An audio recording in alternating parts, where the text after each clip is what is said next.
In 2013, Jaguar and Land Rover combined into one company, but nobody ever expected Jaguar to roll out an SUV. And yet, just 2 years later, here it came, sporting the proud and illustrious Big Cat logo in its badging. Car tester Andre Zimmermann wonders if such a workhorse for the masses can be a true Jaguar, or is it more a pussycat? On the outside, the F-Pace definitely has something of the Jaguar about it.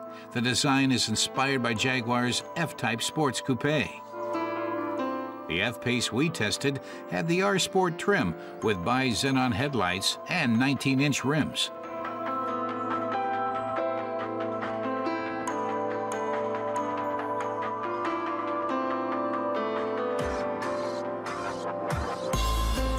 Our car was powered by Jaguar's first 2-liter twin-turbo engine, putting out 177 kilowatts and hurling the car's heft from 0 to 100 kilometers per hour in 7.2 seconds. The twin-turbo charging gives it a nice, wide rev range. Inside, we found a fully digital instrument cluster, two-tone leather seats, and the driving mode selectors. Andre explains that it's mainly the drivetrain that gives the F-Pace its sporting credentials. Its all-wheel drive puts the weight towards the back.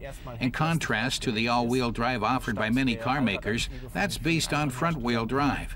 This makes a difference, for instance, when heading into curves.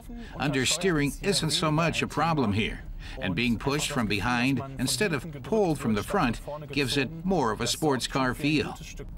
So this cat doesn't pussyfoot around as much as tromp like an elephant with its thumping curb weight of 1.8 tons. Even if the F-Pace makes sure the kilos aren't as noticeable, they're still there.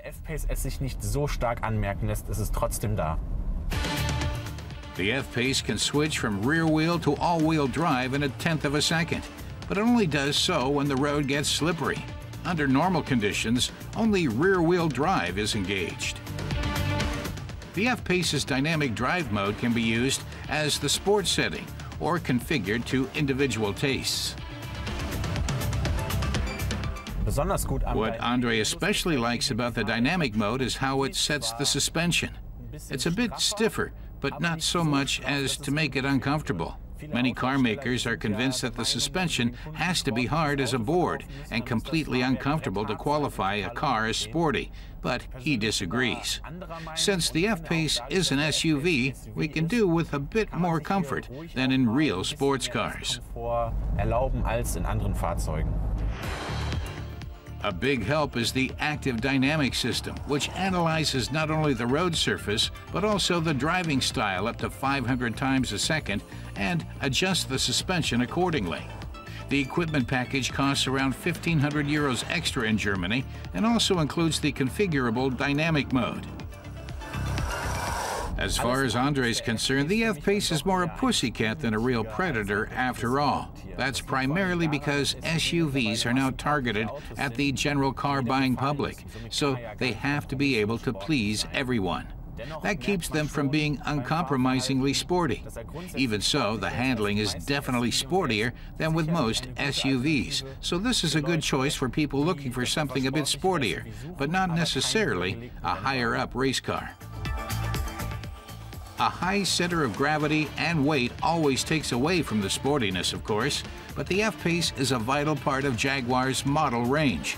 Since it hit the showrooms, the brand's worldwide sales have risen by 77%, and the SUVs roll onward.